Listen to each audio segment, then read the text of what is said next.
bye coming at a good time or a bad time with the role you guys are on? Yeah, I think there's a lot of ways you can look at it. Of course, you're winning 4 in a row. It'd be nice to, keep the good times rolling. But at the same time, nice time for guys to get healthy. You got a few guys a little dinged up, a few guys that would like to get back here. So I think, trying to get, as many guys back as we can after the bye to go on a big, 10 games in a row. So we need all the bodies and all the guys that we can. And got a lot of good teams left on our schedule, some of the best teams in the league. So, we got a long way to go still. Greg, last week we were talking about the Tampa Bay pass rush and how protection is more than just any one guy. How do you feel like you guys did as far as neutralizing them and Dennis especially stepping in and having a relatively clean game? Yeah, I thought guys did a really good job. I thought up front our offensive line, I thought we had a good plan. I think we put them in a really good position to not, just make it all on one guy's shoulders and drop back 1,000 times. That's tough sledding on any good pass rusher.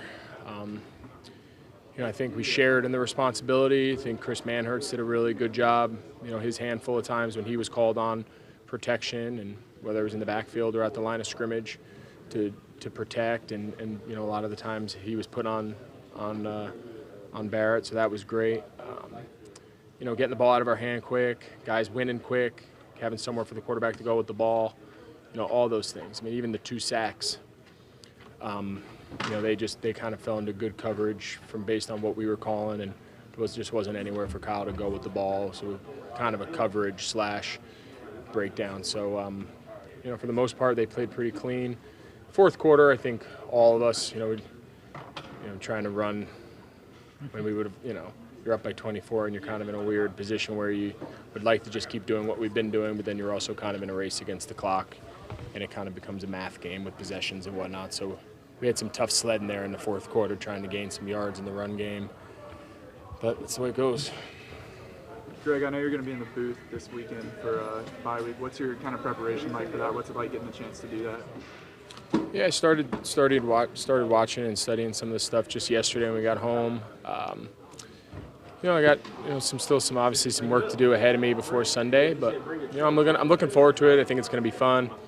It's a very unique challenge. I think people are very quick to be critical and criticize guys they hear broadcast the game, but I'll tell you, it's not easy. There's a lot going on. There's a lot of information to consume and to process, and to be able to, kind of regurgitate it out in live, fast, action. So it's going to be a fun challenge. We've done it once, and hopefully this time goes well. And I'm sure if it doesn't, people will let me know.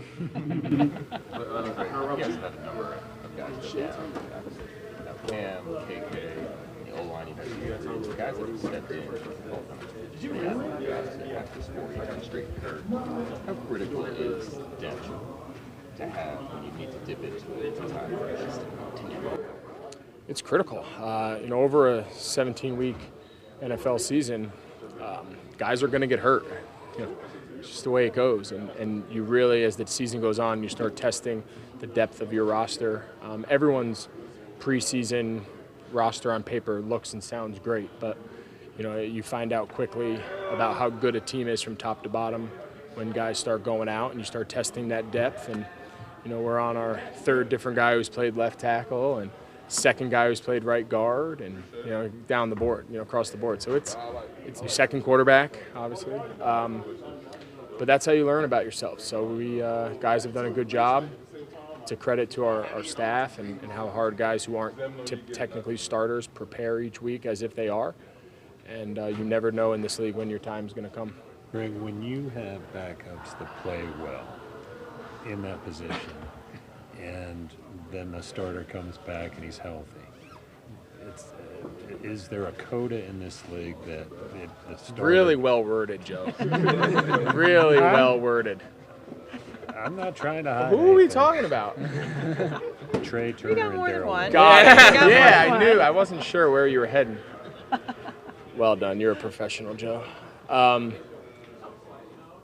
I don't know if I don't know what that rule is. I don't know what that code is. I think each team handles what they think's in their best interest at that given moment. And obviously, we all know the elephant in the room here, And but as we've all said, and I heard Ron reiterate this morning, and until that becomes a reality, we'll address it then. And anything prior to that is kind of just speculation. Will it be incumbent on people like yourself that no matter how it plays out, to make sure that there's not any sort of fractured locker room? I mean, Yeah, I mean, I don't imagine that it's going to happen. But again, I think, trying to predict future scenarios is just speculation. I don't think anyone has any clear idea of what that looks like. And until we're in that position, there's people a lot higher up in this building that'll make decisions that they feel is in our best interest. And my job here is to play tight end. Get open, play tight end. I don't make those decisions.